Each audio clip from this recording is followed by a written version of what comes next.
Hello, everyone, and welcome to our webinar, Magnificent Middle Grade. I am Ronny Khuri, Associate Editor, Books for Youth at Booklist.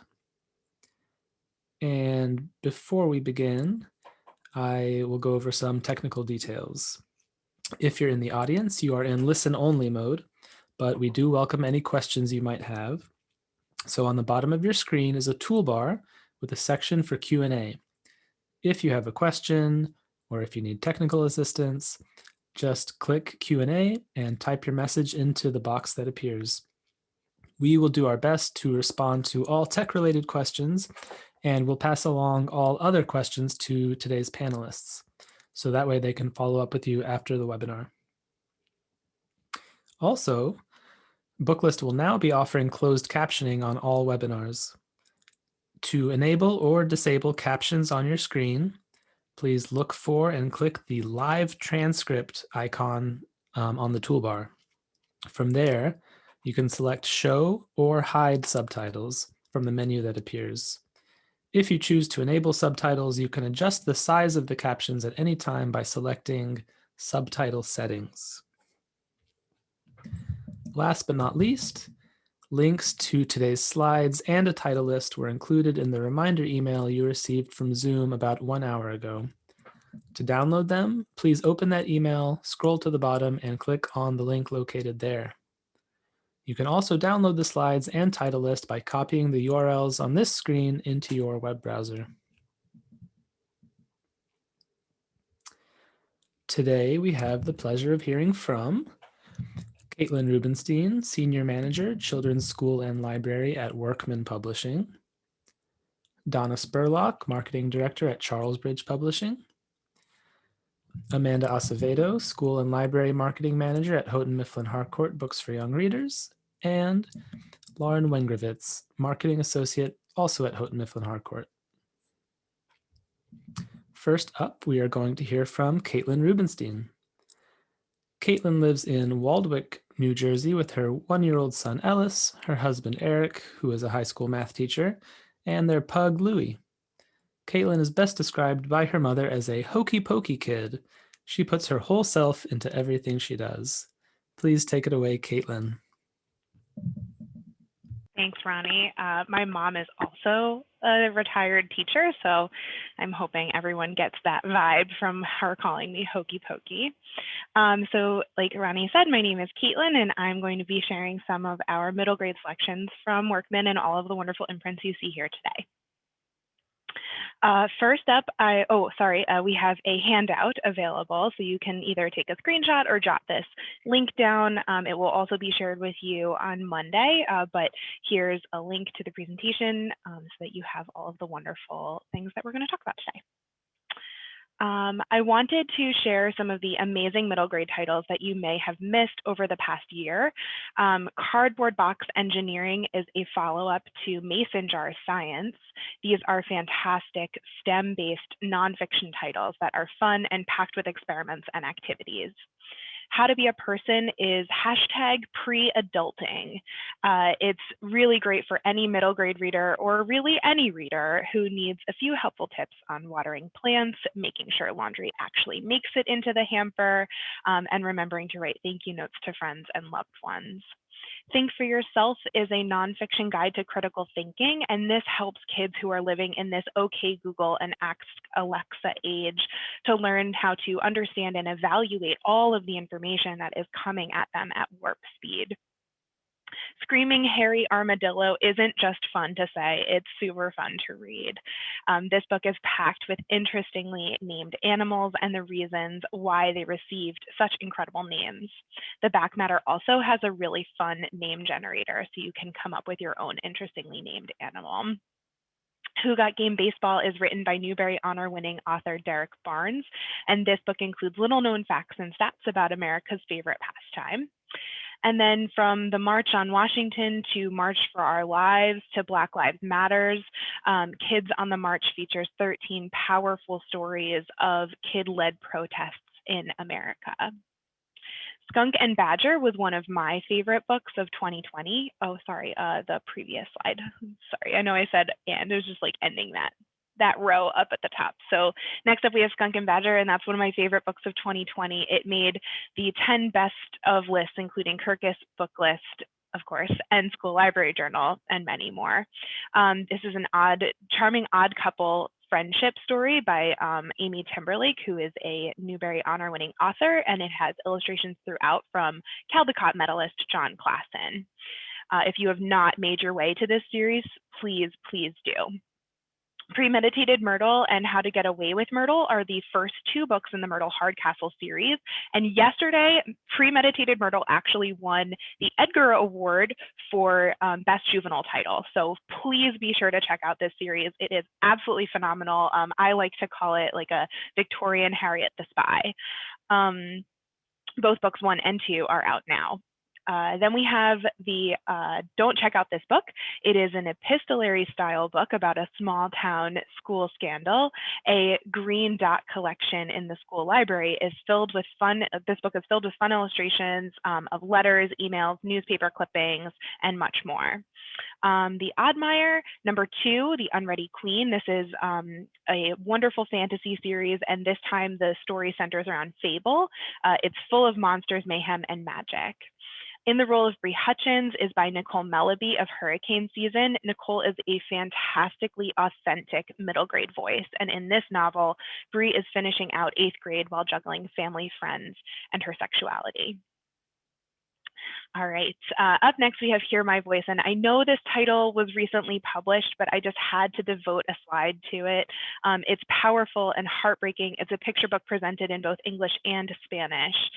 Hear My Voice tells us the stories of 61 children in migration who were detained at the border between Mexico and the US. The words on these pages are taken from actual testimony, so these are the children's own words. It's really beautiful, but it's also harrowing. And I'd like to share 2 quotes from the author just to properly convey the intention behind this book and the purpose behind this book.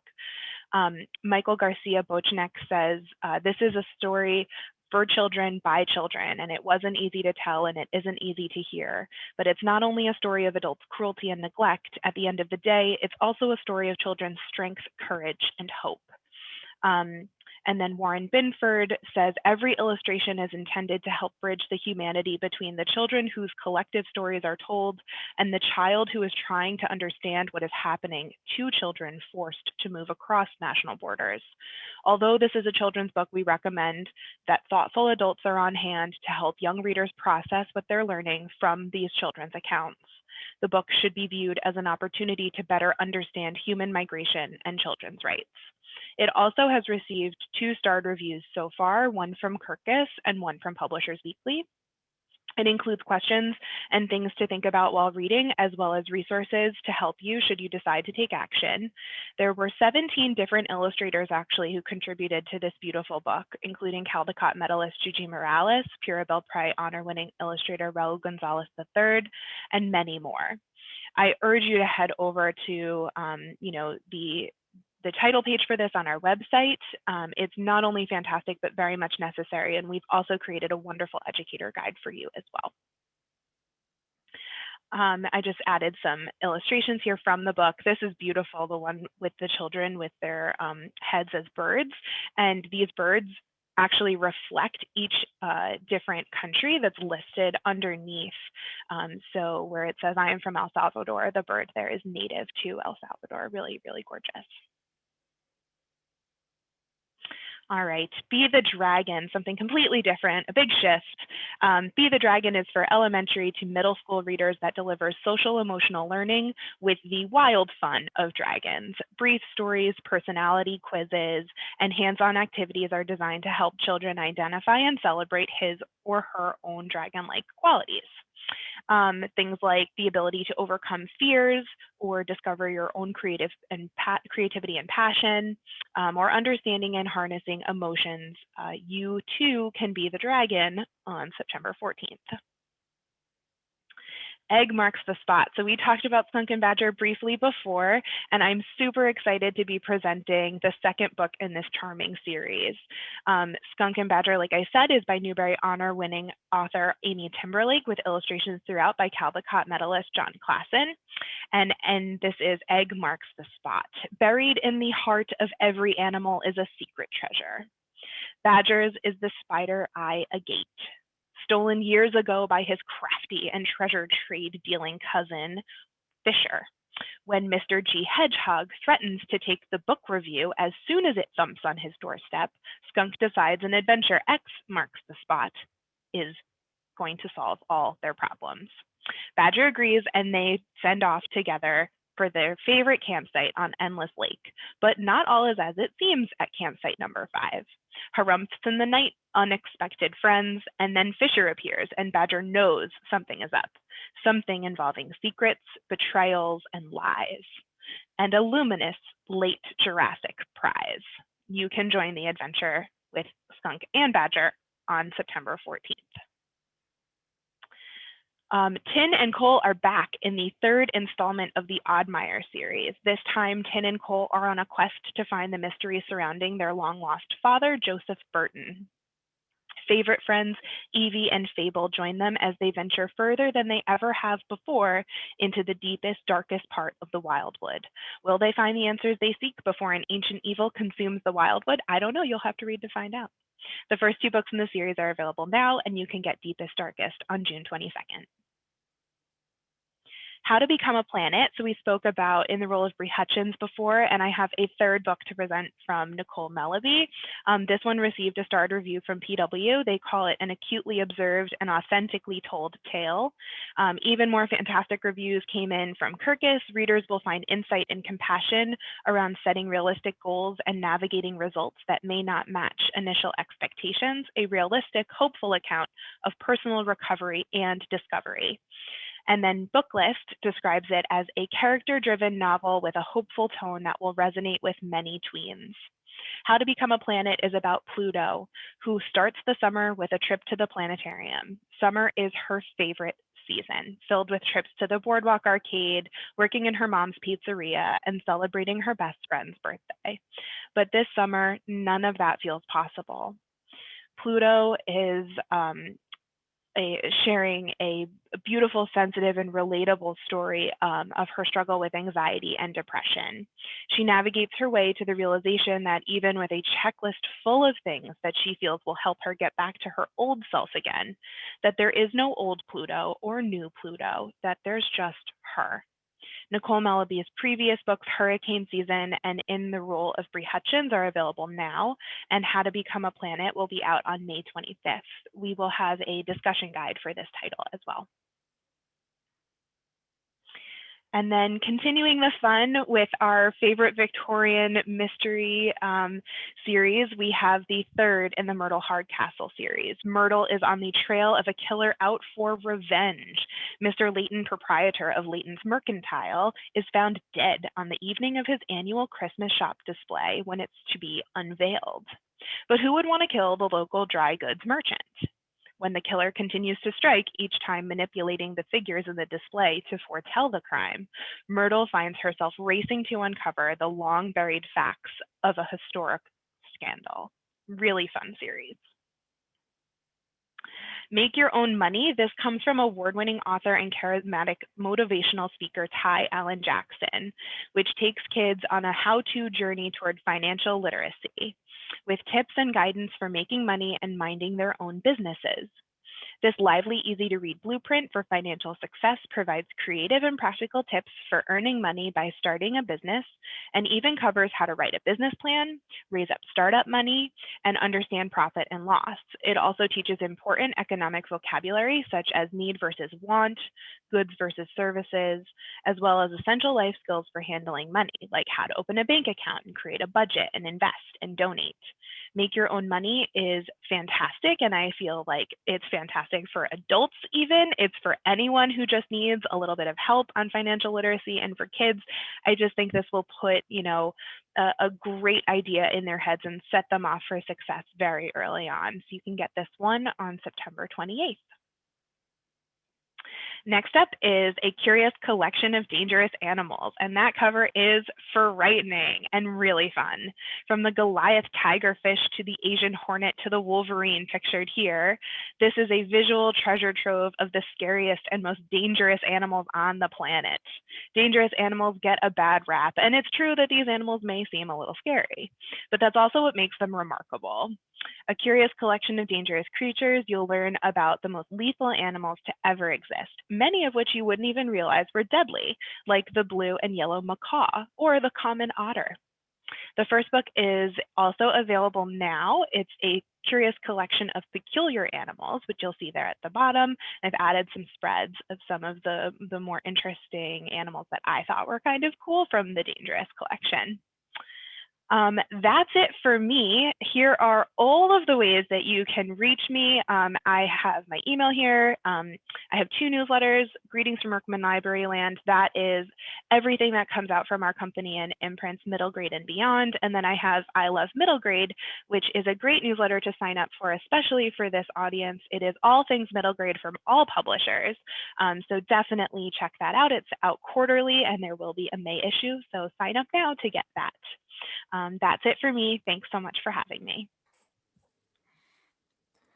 Thanks so much for joining us, Caitlin. And next up, we are going to hear from Donna Spurlock. Donna is the marketing director at Charlesbridge Publishing. Prior to the publishing life, Donna was a bookseller and buyer at Rizzoli Bookstore in Boston. Now that spring is here, Donna's taking her winter reads to her local Little Free Library and is looking forward to discovering well-read copies of great books, along with their makeshift bookmarks of receipts, cryptic notes, and family photos. The floor is yours, Donna. Thanks so much. Hi, everyone. This is Donna at Charlesbridge Publishing. I hope you're all doing well and hanging in there. I'm excited to share our recent and upcoming middle grade fiction and nonfiction that will change your lives. First, I want to catch up with a few titles that released in fall 2020, just in case you might not be aware of them. First up is Desert Diary. Next slide, please. Japanese American Kids Behind Barbed Wire by Michael O'Tunnell. This is a moving primary source that sheds light on the experience of Japanese American children imprisoned in a World War II internment camp. Next slide. A classroom diary created by Japanese American children paints a vivid picture of daily life in a so-called internment camp. May Yanagi was 8 years old when she started school at Topaz Camp in Utah. She and her 3rd grade classmates began keeping an illustrated diary full of details about schoolwork, sports, pets, holidays, and health as experienced from behind barbed wire. Diary pages, archival photographs, and a narrative nonfiction text convey the harsh changes experienced by the children, as well as their remarkable resilience. Desert Diary was chosen for a notable social studies trade books for young readers and is shortlisted for the Mountains and Plains Booksellers Association Reading the West Book Award. Of Salt and Shore by Annette Schopp, also released in fall 2020. This is a gorgeously written novel inspired by fairy tales and classic literature with tones of The Little Mermaid and The Secret Garden. Lampy is the lighthouse keeper's daughter. She must keep the lighthouse lit to warn ships away from the rocks. But one stormy night, disaster strikes. The lantern is not lit. A ship is wrecked and someone must pay. To work off her debt, Lampy is banished to the Admiral's lonely house, where a monster is rumored to live. The terrors inside the house aren't quite what she thought they would be. They are even stranger. After Lampy saves the life of the neglected, deformed son of the Admiral, a boy she calls Fish, they form a close bond. Soon they are all pulled into a fairy tale adventure, swimming with mermaids, pirates, and misfits. Lampy will discover the courage to fight for friendship, knowledge, and the freedom to be different. Just released on April 20th is We Are Still Here, Native American Truths Everyone Should Know by Tracy Sorrell and illustrated by Franne Lessig. This beautiful book is a companion to Tracy and Franne's We Are Grateful Oja Lihaliga, a Boston Globe Horn Book Award honor book, an Orbis Pictus honor, and a Cybert honor. We Are Still Here is a picture book geared to older readers, especially helpful when researching Native American history. 12 Native American kids present historical and contemporary laws, policies, struggles, and victories in Native life, each with a powerful refrain: "We are still here." Too often, Native American history is treated as a finished chapter instead of relevant and ongoing.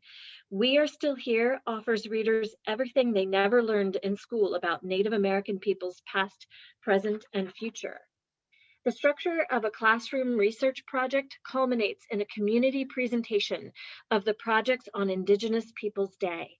It's a perfect model to emulate in schools and classrooms. Lyrical text presents topics including forced assimilation, such as boarding schools, land allotment and native tribal reorganization, termination, the US government not recognizing tribes as nations, native urban relocation from reservations, self-determination, tribal self-empowerment, native civil rights, the Indian Child Welfare Act, religious freedom, economic development, including casino development, Native language revival efforts, cultural persistence, and nationhood. Next up is D39, A Robo-Dog's Journey. I absolutely love this dystopian middle grade novel by poet Irene Latham. This novel in verse introduces us to 12-year-old Clint Tobis, who lives with her father on a farm in the Worthlands. In a future United States, civil war is devastating a country on its last legs.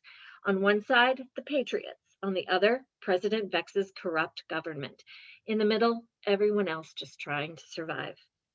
Irene's series of linked poems take readers down burrows of language and tense situations. Clint spends most of her long summer days bored or restoring artifacts in her museum of fond memories. Real pet dogs are a thing of the past, after they were found to be carriers of a sickness the government ordered them all killed. But one day, an incredible antique shows up at the farm, a D39 robo-dog.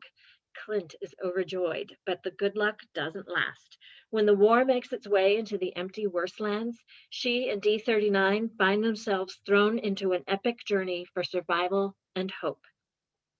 Through the twists and turns of this riveting read, Irene Latham deftly shows how kindness can appear in unexpected places during uncertain times. Next up is Worst Case Collin by Rebecca Caprera.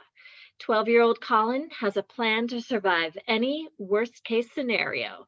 He's 100% prepared for every disaster, except maybe his home life. Collin is always prepared for something to go wrong. Ever since he lost his mom in a car accident, he's been journaling about how to overcome things like avalanches, riptides, or even a bad case of halitosis. Meanwhile, Collin's father grows more distant by the day and has started hoarding things throughout their house.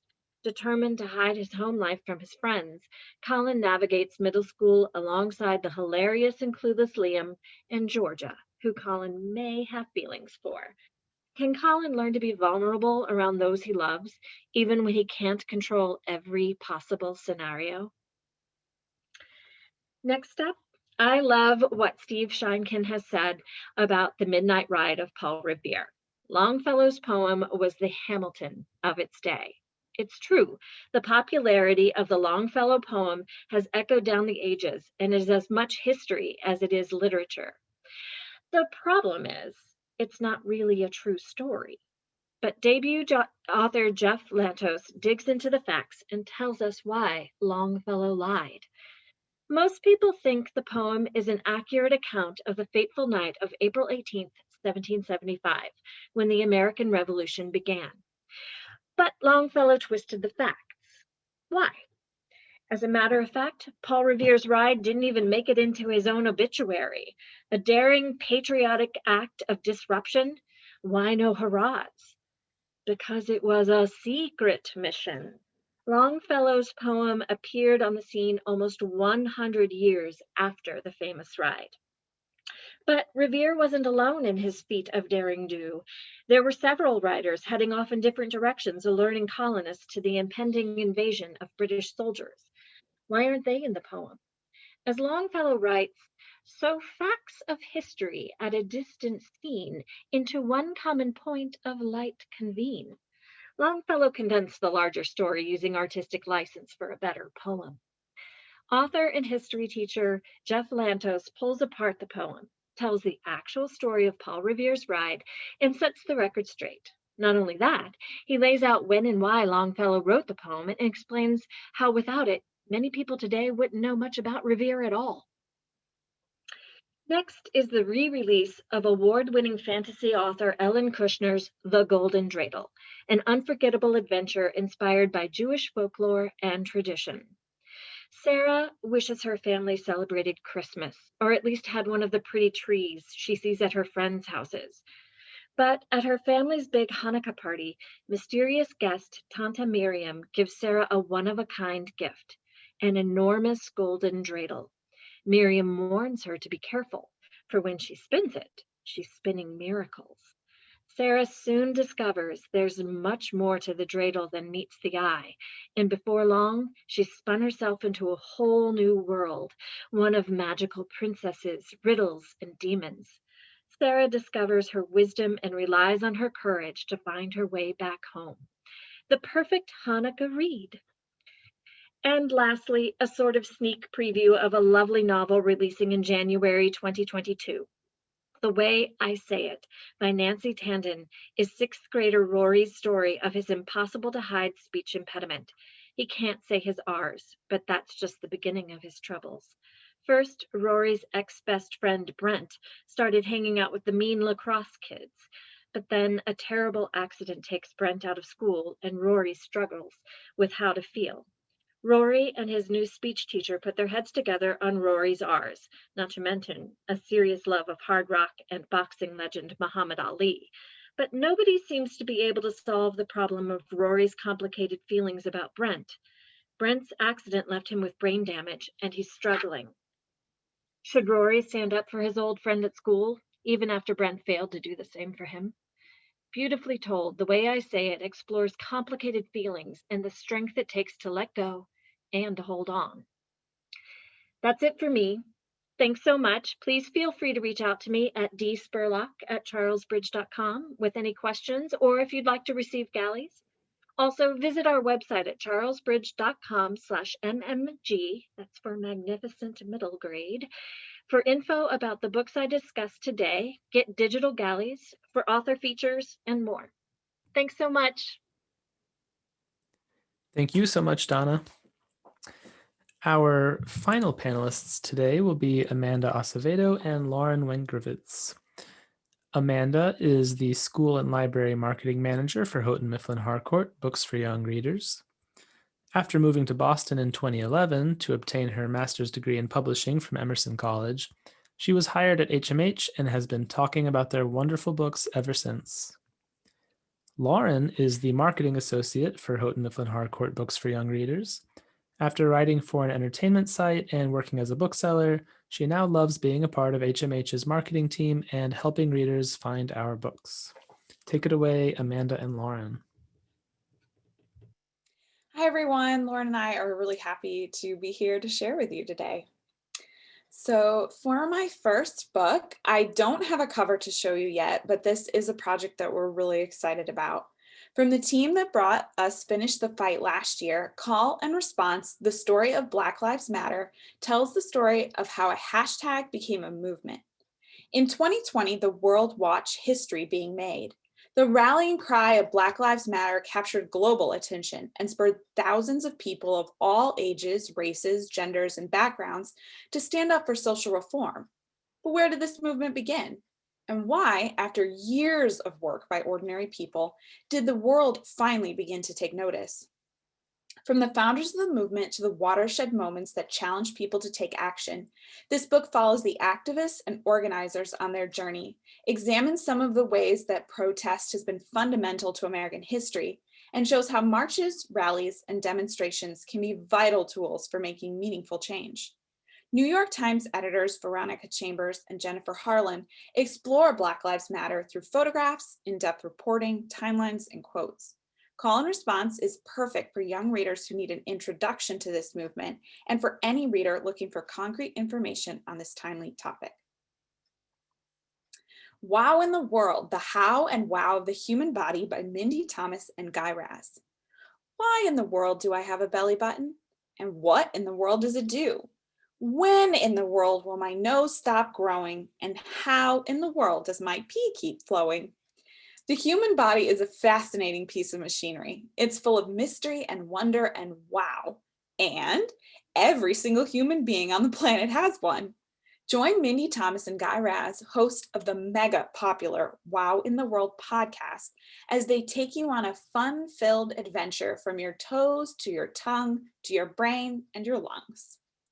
Featuring hilarious illustrations and filled with jokes, facts, photos, quizzes, and wow-to experiments, the How and Wow of the Human Body has everything you need to know to better understand your own walking, talking, barfing, breathing, pooping body of wow. Winterborn Home for Mayhem and Mystery by Allie Carter. Join April and her ragtag group of friends as they unravel family secrets, creepy legends, and mysterious identities in this sequel to Allie Carter's blockbuster middle grade debut. April thought she had saved the day.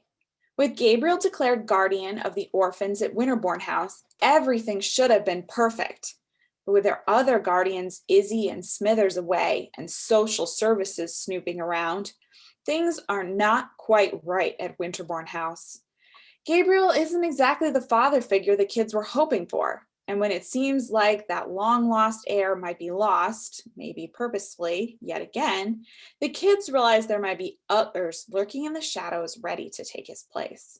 April will have to decide how hard she's willing to fight to hold on to the found family she's finally formed when everyone seems determined to tear them apart. The One Thing You'd Save by Linda Sue Park, illustrated by Robert Say Hang.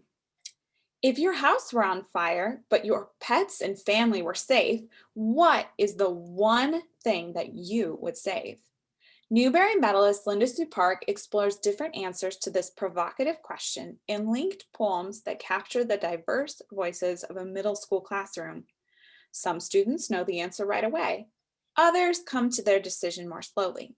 And some change their mind when they hear their classmates' responses.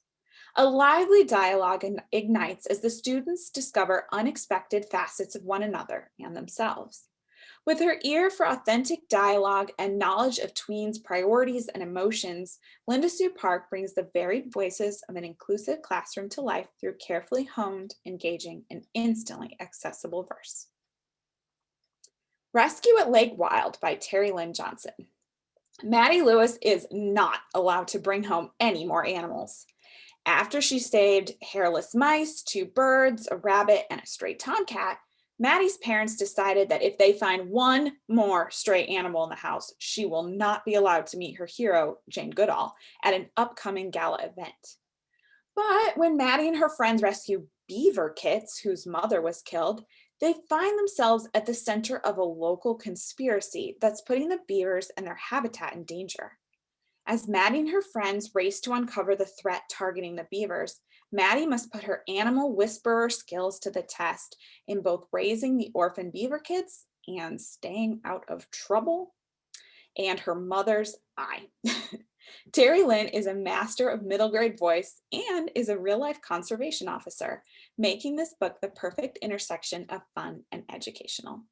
And just to mention that her previous book, Dog Driven, is now in paperback. This is a riveting adventure about a musher who sets out to prove her impaired vision won't hold her back from competing in a rigorous sled dog race through the Canadian wilderness. Occasionally Happy Family by Cliff Burke. There are 0 reasons for Theo Ripley to look forward to his family vacation. Not only are he, his sister Laura, and his nature-obsessed dad going to Big Bend, which is the least popular national park in the United States, but once there, the family will be camping, and Theo is an indoor animal. It doesn't help that this will be the first vacation they're taking since their mother passed away. Once there, the family contends with 110-degree days, wild bears, and an annoying amateur ornithologist, and his awful teenage blogger son. But then Theo's dad hits him with a whopper of a surprise. The whole trip is just a trick to introduce his secret new girlfriend.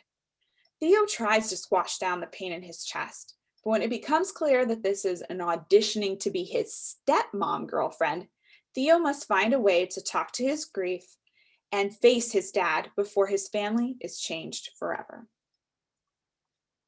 World in Between by Kenyon Trebinsic and Susan Shapiro.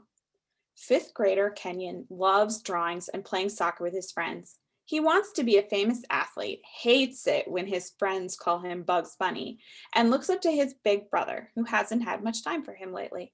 Sometimes his family drives him crazy, but he loves them. His worries are small, until war arrives on his doorstep. Soon, Kenyon's family find themselves trapped in their home with dwindling supplies. 10 months later, with help from friends and strangers, they finally make it out of the country alive. But that's only the beginning of their journey. Co-written by a New York Times bestselling author, this moving account of a Muslim boy's refugee journey from war-torn Bosnia to the US celebrates tolerance and kindness while delivering a riveting read. Eric vs. Everything by Christina Uss. Meet Eric Sheepflatner. Each member of his modern-day Viking heritage family has a motto to live by. His parents have family and pride. His sisters have conquer and win. His grandfather has turnip. But Eric is developing a motto he can truly believe in: avoid stuff. Mostly, Eric's fierce family ignores or discounts him, especially when he tries to say no.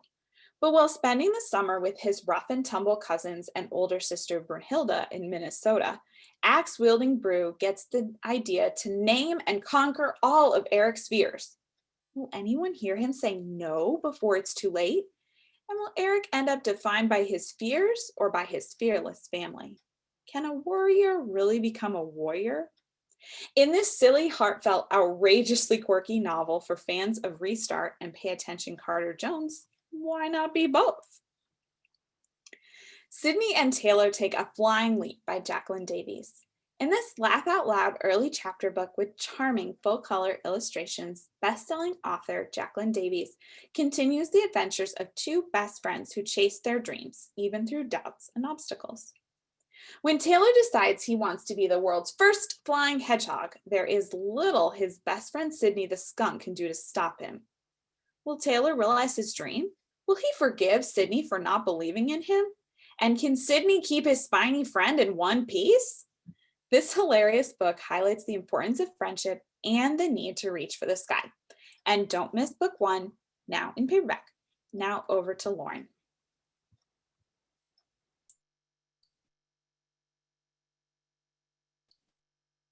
Sherlock Bones and the Sea Creature Feature by Renee Tremmel. Sherlock Bones is the greatest detective at the Natural History Museum, and in this second book in the humorous graphic novel series, Sherlock Bones and his ragtag team hunt down a swamp monster. When he hears a swamp monster has been seen in the museum's newest exhibit, Sherlock Bones is determined to investigate, even if it might not be safe for a small bird skeleton to go monster hunting. Can Bones and his team escape the creature, or is it too late for our beloved skeleton and his friends?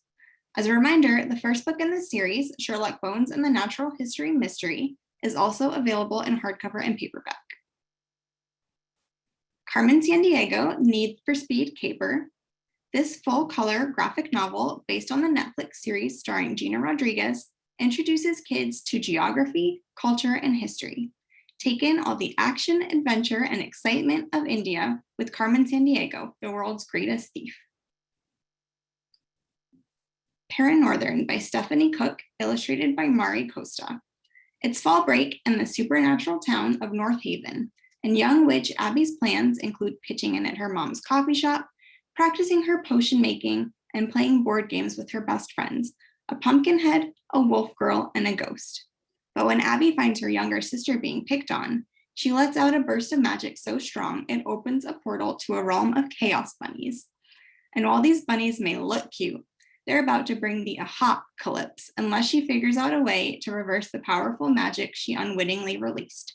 In this bewitching graphic novel, Sometimes the most powerful magic comes from our connections to family and friends, but kicking bunny butt is great too. Clash, the New York Times Kayla Miller, the New York Times best-selling author-illustrator of Click, Camp, and Act, returns with Clash, the next chapter of Olive's story. From the moment new kid Natasha sets foot in class, it's clear she's one of the coolest kids in 6th grade. Olive tries her best to befriend Nat, but it seems like the only thing they have in common is that they both want to hang out with Olive's friends. Watching as Natasha gets closer with some of her best buds, Olive can't help but worry that they're starting to like Nat more than they like her. As with the other books in Olive's story, Kayla Miller delivers a nuanced look at navigating middle school friendships and the importance of both empathy and respect. Even and Odd by Sarah Beth Durst. Even and Odd are sisters who share magic. Lately, though, it seems like that's the only thing they have in common. Odd doesn't like magic and even practices it every chance she gets, dreaming of the day she'll be ready to be a hero. When the border between the mundane world the sisters live in and the magical land they were born in shuts abruptly, the girls are trapped. With the help of a unicorn named Jeremy, they discover a wizard is diverting magic to bolster her own power. Families are cut off from each other on both sides of the border, and an ecological disaster is brewing. Someone has to do something, and Even realizes she can no longer wait until she's ready. She needs to be a hero now. Sarah Beth brings her characteristic, crisp, fresh, and fun fantasy voice to this standalone story. All her books are standalone, so great for readers not ready for a long series. And also by Sarah Beth Durst, in Catalyst, Zoe must figure out how to keep a giant talking kitten safe as she and her best friend Harrison desperately search for a way to return her to normal size. Sprinkle of Sorcery by Michelle Harrison. A Sprinkle of Sorcery is another spellbinding sisterly adventure, this time with a haunted shipwreck, a fierce pirate, and of course, a little magic. The family curse has been lifted, and the Widdershins sisters, Betty, Fliss, and Charlie, are free to leave the misty prison isle of Crowstone. But when a mysterious girl named Willow arrives at their inn accompanied by a ghost, it seems another adventure has landed on their doorstep. When Charlie is kidnapped by poachers, Betty, Fliss, and Willow pile into their trusty boat and embark on a journey. Can they save their sister and themselves once more?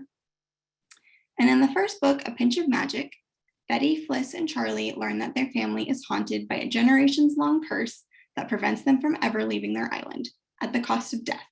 So they set out on a quest to break the curse and free their family forever. Emmy and the Key of Code by Amy Lucido. In this innovative middle grade novel, coding and music take center stage as Emmy tries to find her place in a new school. 12-year-old Emmy has never felt more out of tune. Things start to look up when she takes her first coding class, unexpectedly connecting with the material and a new friend, Abigail. But when Emmy gets bad news about their computer teacher and finds out Abigail isn't being entirely honest about their friendship, she feels like her new life is screeching to a halt. Despite these obstacles, Emmy is determined to prove one thing, that for the first time ever, she isn't a wrong note, but a musician in the world's beautiful symphony. Best Babysitter Series by Caroline Calla. Once upon a time, Malia Twiggs had a great idea. Well, actually, it was Christy Thomas's idea first, but Malia thinks babysitting could be her ticket to some cash too, even if it's turning out to be harder to watch kids than she thought. After a little convincing, Malia and her friends Dot and Bree start a babysitting club to earn funds for an epic birthday bash. But babysitting definitely isn't what they thought it would be. These girls are so much fun and feel like real girls you would meet in your neighborhood, and their struggles are relatable and funny at the same time. These books remind us that friendships trumps all, even dirty diapers. Rebound by Kwame Alexander. Now in paperback is Rebound, the dynamic prequel to Kwame Alexander's Newbery Award-winning novel in verse, The Crossover. Before Josh and Jordan Bell were streaking up and down the court, their father was learning his own moves. Chuck Bell takes center stage as readers get a glimpse of his childhood and how he became the jazz music worshiping basketball star his sons look up to. Rebound goes back in time to visit the childhood of Chuck "Da Man" Bell during one pivotal summer, when young Charlie is sent to stay with his grandparents, discovers basketball, and learns more about his family's past. And in case you didn't know, the crossover is also in paperback. Basketball and Heartache share the court in this slam dunk novel in verse. And just as a reminder, here are some of our favorite summer reading titles from HMH. Thank you so much for listening and learning about our magnificent middle grade titles today. You can access our digital ARCs at the link in the presentation. Feel free to email us if you have questions, and don't forget to follow HMH Kids and HMH Teen on social media. Thank you so much, Amanda and Lauren. That was our last presentation today. We are a few minutes early, so I want to issue kind of a last call to our audience. If you have any lingering questions, if you had any questions that you were considering asking but didn't, please throw it in the Q&A box now and we can get to it. And let me just take a look and see if we missed any questions. Don't think there was very many, which I hope means we were doing a good job. I don't see any live questions. Some people were asking about title lists. Again, you will receive a title list in the follow-up materials after the webinar.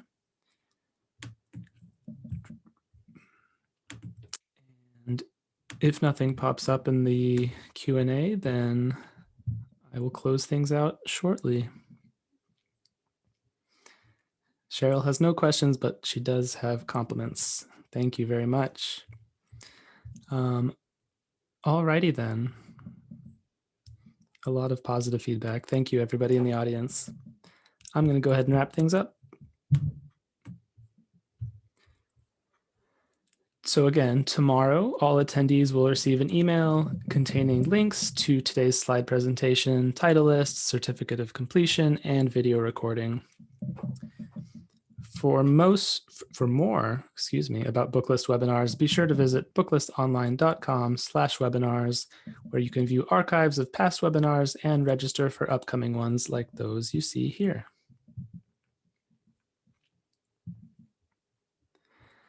Did you know registration for ALA's virtual annual conference and exhibition is now open?